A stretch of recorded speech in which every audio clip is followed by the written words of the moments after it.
Du jamais vu, Tyler Reddick fait le triplé. Jamais un pilote n'avait remporté les 3 premières courses de la saison. C'est chose faite. Tyler Reddick qui remporte le circuit du Kota, la course du Kota après avoir remporté 2 Super Speedway à Atlanta la semaine dernière.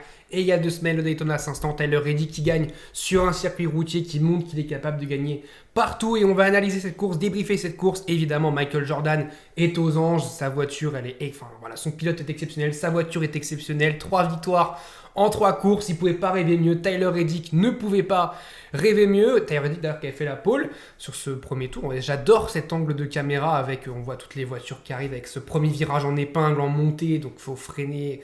Il y a plein de lignes qui peuvent se créer, la ligne extérieure, la ligne intérieure, il peut y avoir des 4 de front, voire même des 5 de front. Là, c'est le premier segment, premier tour, donc on voit qu'il n'y a pas trop de lignes qui se créent, mais après, j'ai des images du début de deuxième segment et du début de troisième segment, où là, c'est un peu plus la bagarre que là où c'est vraiment le début et qu'il ne faut pas se mettre dehors dès le début de la course. Ensuite, classique des circuits routiers, peut-être petit problème aussi, c'est que toujours en fin de segment, tu as des pilotes qui décident de s'arrêter à 3 tours de la fin, parce que les stands se ferment à 2 tours de la fin, donc il faut s'arrêter à 3 tours de la fin, notamment Ryan Blaney. Tyler Reddick aussi s'est arrêté, mais Blaney était premier à ce moment-là du segment, parce qu'en fait c'est la stratégie, c'est soit on va chercher les points du segment, ensuite on s'arrête, on repart dans le trafic, parce que il y en a qui décident de s'arrêter avant la fin du segment, c'est une stratégie de s'arrêter avant la fin du segment, de sacrifier les points de segment, donc de ne pas prendre les points de segment a priori, pour ensuite démarrer le segment sans avoir besoin de s'arrêter entre les 2 segments et donc repartir devant. Donc c'est une stratégie qui est mise en place dans les routiers parce que quand tu t'arrêtes, tu perds pas un tour, alors que sur les ovales, si tu fais ça, tu peux perdre 1, voire 2, voire même 3 tours à Bristol si jamais tu fais ça. Mais donc voilà, c'est une stratégie qu'il y a sur les circuits routiers et qu'on a vu sur tous les circuits routiers depuis que les segments existent quasiment parce que voilà, alors ils ont essayé de changer ça en faisant que sur les circuits routiers, on comptait les segments, mais par contre, il n'y avait pas de drapeau jaune entre les 2 segments, mais ils ont tout de suite supprimé ça très très vite. Donc voilà, c'est un petit débat, mais moi je trouve le petit problème en fait de ça, c'est que ça reflète pas le segment. Par exemple, là, le premier segment, c'est Chastain qui le gagne, même si Chastain fait un bon segment, c'est pas ça, Van Gisbergen aussi. Mais pour moi, globalement, on avait Blaney qui était bien, qui aurait pour moi dû remporter ce segment. Et pour moi, ça reflète pas non plus un petit peu la dynamique de ce segment. On voit Hamlin qui finit 10ème, qui prend un point, Osbar aussi qui en prend 2, Bowman, Elliott. Il n'y a pas non plus, ça reflète pas, je trouve, le segment, ce qui est un peu dommage, évidemment. Début de deuxième segment, là, on voit que c'est un peu plus compact. On voit que déjà, il y a un peu plus de lignes qui se créent. Tyler Reddick qui repart devant. On a du Byron, on a du Briscoe aussi qui est très bon, notamment en début de course, avant son petit problème en troisième segment. On a Blaney qui est là, évidemment. Et on a Zilich qui va faire son premier tête à queue de la course. Zilich qui, malheureusement, avec une course un peu compliquée parce qu'il avait un très gros rythme. Et en même temps, il a eu des petits accros, enfin des gros accros parce qu'il perd tout. Quand tu prends tête à queue, dès le premier virage du début d'un segment, quand tout le paquet est regroupé, et tu te retrouves dernier de la file et donc c'est très compliqué pour remonter. Il a réussi à le faire. Malheureusement, après, ça n'a pas suivi. Et donc, pareil, classique, fin de deuxième segment, on s'arrête. Alors, Blaney va s'arrêter le tour d'après, mais on s'arrête. Tyler Reddick qui s'arrête, Blaney qui s'arrête. Van Gisbergen aussi cette fois-ci qui décide de s'arrêter parce que là il y a la course à jouer, c'est la stratégie, soit on joue le segment, soit on joue la course. Il y a beaucoup plus de pilotes qui vont s'arrêter en fin de deuxième segment parce que là il y a vraiment la course à jouer. On voit il y a Kyle Larson en fond, il y a Van Gisbergen du coup juste devant Kyle Larson, il y a William Byron, il y a Ryan Blaney qui ressort. Ryan Blaney qui a été très bon je trouve cette course, franchement il n'a pas été payé sur la fin de course, on va y revenir, mais je trouve vraiment que pour moi c'est un des tops de cette course parce qu'il a vraiment fait une très belle course Ryan Blaney. Et donc le deuxième segment, pareil, ça reflète pas trop un petit peu ça reflète pas trop ce deuxième segment. Et Ty Gibbs qui remporte le deuxième segment, Menzinger, Suarez, Gilliland, Reddick, c'est lui Reddick normalement, si jamais il n'y avait pas eu les arrêts et tout, qui aurait dû remporter ce deuxième segment avec du Blaney qui était là, on avait du Byron, du Van Gisbergen. Larson un petit peu plus loin, Larson qui a végété un petit peu entre la 5e et la 10e place, il n'avait pas une superbe voiture Kyle Larson, alors qu'il est capable sur les routiers d'être très très très bon, mais là il a végété entre la 5e et la 10e place, qui est déjà très bien pour Kyle Larson évidemment, même si potentiellement ça tendra mieux, parce que Kyle Larson il est capable de faire des courses de malade. Donc début de 3e segment, là pareil, un 4 de front, on a Briscoe, Byron, c'est Van Gisbergen je crois là, et je me demande si c'est pas McDowell qui est tout à gauche, je crois que c'est ça, enfin tout à droite du coup par rapport à l'épingle, par rapport à l'intérieur du virage, je crois que c'est McDowell qui est à l'extérieur, c'est ça McDowell.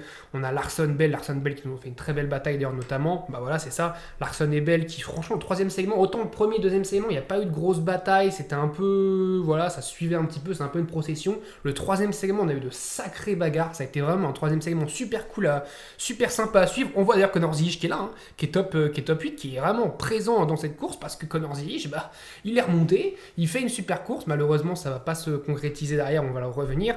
Encore une fois, Larson qui attaque Christopher Bell. On a Kyle Busch qui est un tout petit peu derrière, on a Zilisch qui est là avec Ross Chastain aussi qui se bagarre, on a Larson qui va passer sur Christopher Bell en le poussant un petit peu sur l'extérieur, on a Kyle Busch qui se dit pourquoi pas venir un petit peu me mêler à la bataille. Bon, ça n'a pas payé pour Kyle Busch. Bell, voilà, qui va essayer de repasser sur Kyle Larson, qui va pousser un petit peu Kyle Larson sur l'extérieur. Ça a été vraiment une super bataille entre les deux. Pendant quasiment un tour, ils étaient roue contre roue, ce qui est très très rare sur un routier. On a déjà vu ça à Martinsville, à Bristol, où tu peux être sur plusieurs tours, roue contre roue, côte à côte. Là, c'est vraiment sur un routier, c'est quand même assez rare. Et c'était une très belle bataille entre deux pilotes qui potentiellement, pour moi, peuvent remporter le titre en fin de saison. Deux pilotes capables d'être très réguliers. Ça, c'est le gros coup dur, c'est Chase Briscoe qui malheureusement doit abandonner. Chase Briscoe qui était en plus quatrième, qui faisait globalement une très bonne course, pareil.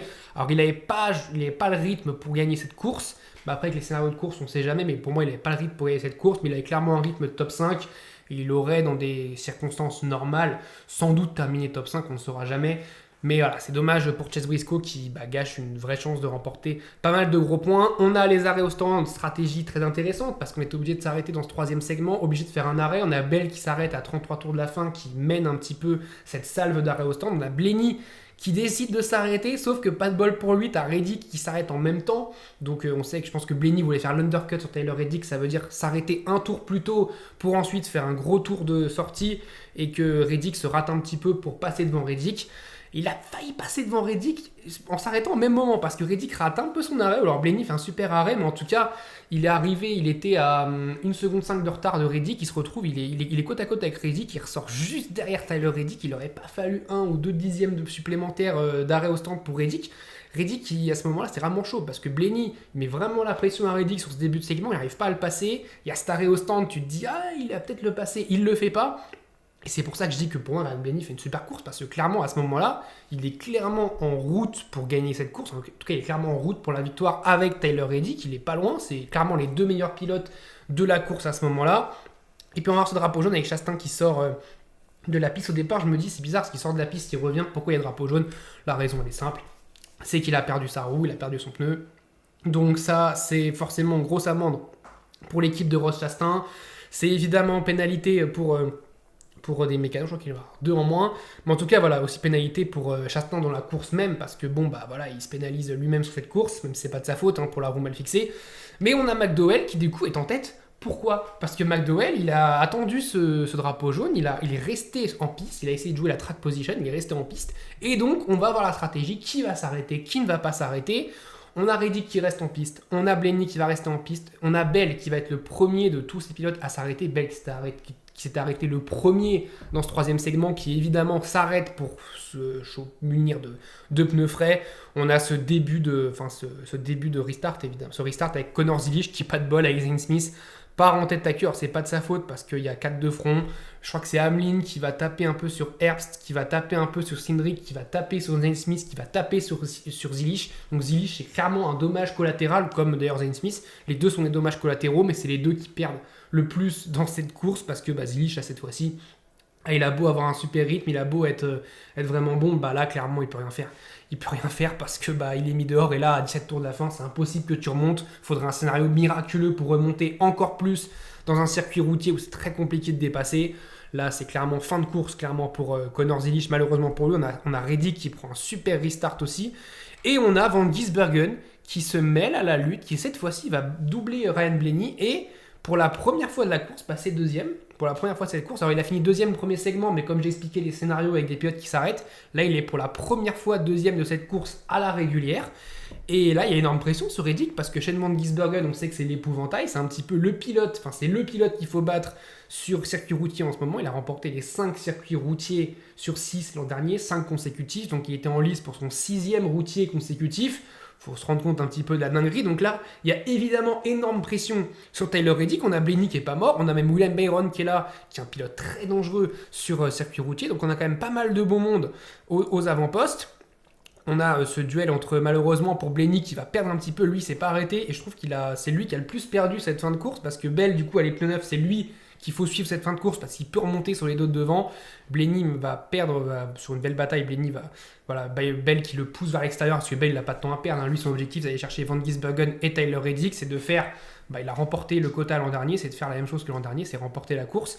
Donc forcément, il se presse et il va essayer d'aller chercher Van Gisbergen et Reddick, ce qu'il ne va pas du tout réussir à faire. On a pendant quelques tours un Van Gisbergen qui met la pression à Reddick, qui est pas loin de Reddick, pas en position de l'attaquer, mais il est en position de lui mettre la pression. En gros, il est en position de, si Reddick fait une erreur, Van Gisbergen passe en tête et remporte la course. Sauf que Reddick, il va faire une course clairement parfaite. Il y a 0 erreur de Tyler Reddick. On peut en chercher pendant toute la course. Il n'y a pas une erreur. C'est parfait. Les trajectoires sont parfaites. Il n'y a pas un petit survirage, un petit sous-virage qui fait que ça peut lui faire perdre 3-4 dixièmes. Mais on peut avoir un Van Gisbergen qui peut l'attaquer. Pas du tout. Ça n'a pas du tout été le cas. On a eu un Reddick qui a été impérial quand il était devant. Et puis à 6 tours de la fin, Van Gisbergen qui s'excuse. Parce que voilà, il le sait qu'il n'arrivera pas à aller chercher Tyler Reddick, et on le voit d'ailleurs, il perd du terrain.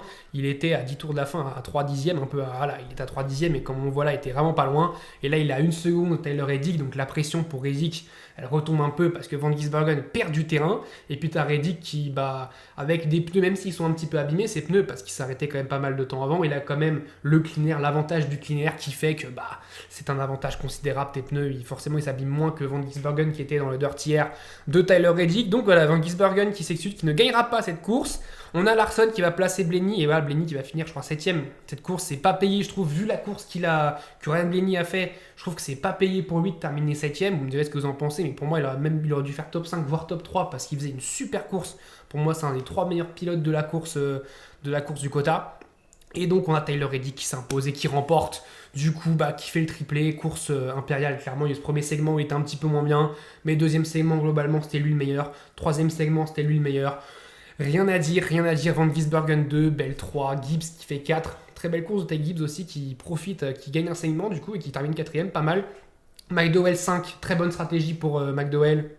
Larson 6, comme j'ai dit, il a végété un peu entre la 5ème et la 10ème place. Il n'est clairement pas une voiture de top 5, mais il n'est pas non plus une voiture hors top 10. Il avait une voiture entre 5 et 10. Il finit 6, il optimise, c'est au maximum ce qu'il aurait pu faire.